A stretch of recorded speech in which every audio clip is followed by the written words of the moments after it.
I'm a professional musician.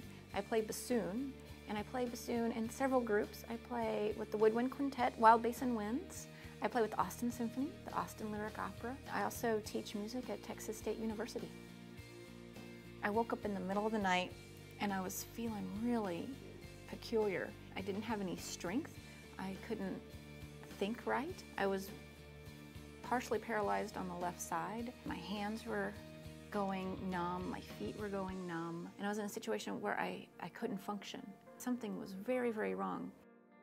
That year, in 2007, 2 people had West Nile in Travis County, and I'm the one that lived.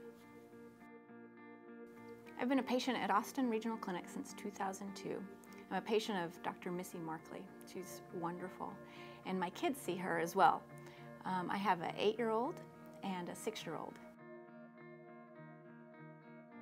In 2007, I contracted West Nile, and I ended up at 2 emergency rooms, and nobody knew what I had. I had numbness in my hands, kind of tingling, burning, and numbness. I was starting to get paralysis. Dr. Missy Markley knew me from back when I had a double compound fracture in my leg, and she knew what my normal personality was. The smartest doctors I saw said, I don't know. I don't know, let's try to figure it out. And when I showed up at Dr. Markley's office, she thought, oh my gosh, something's really, really wrong with you. And she did every test she could think of, and she was the one who found the West Nile. When we finally found out it was West Nile, I was excited, because all the other things they were testing me for was like, well, that's the end of your life. That's the end of your career, as you know it. I mean, there's not much you're going to be doing from here on out. So when it was West Nile, we thought, oh, I have a chance of recovery. I kind of became the local expert on West Nile. And I would go and talk to Dr. Markley about I read about this and I read this. And she was great about being a team player. I mean, we would discuss the things that we need to do to get me better. And she'd call my house to check on me. She'd call and talk to my husband. And she'd call on a regular basis to figure out if I was doing okay, make sure everything was okay. And we didn't know if I was going to get better or not. We didn't know. I mean, we thought that maybe that was it.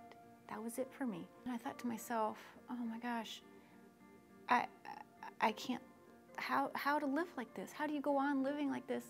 I can't do this to my husband. He needs to be able to remarry, he needs help raising the kids. He doesn't need a 3rd child to take care of.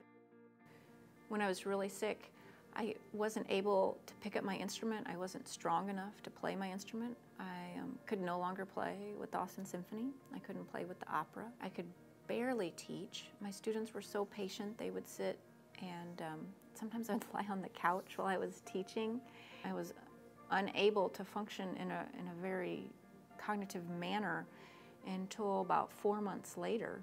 I got better during that time, but it was very difficult for me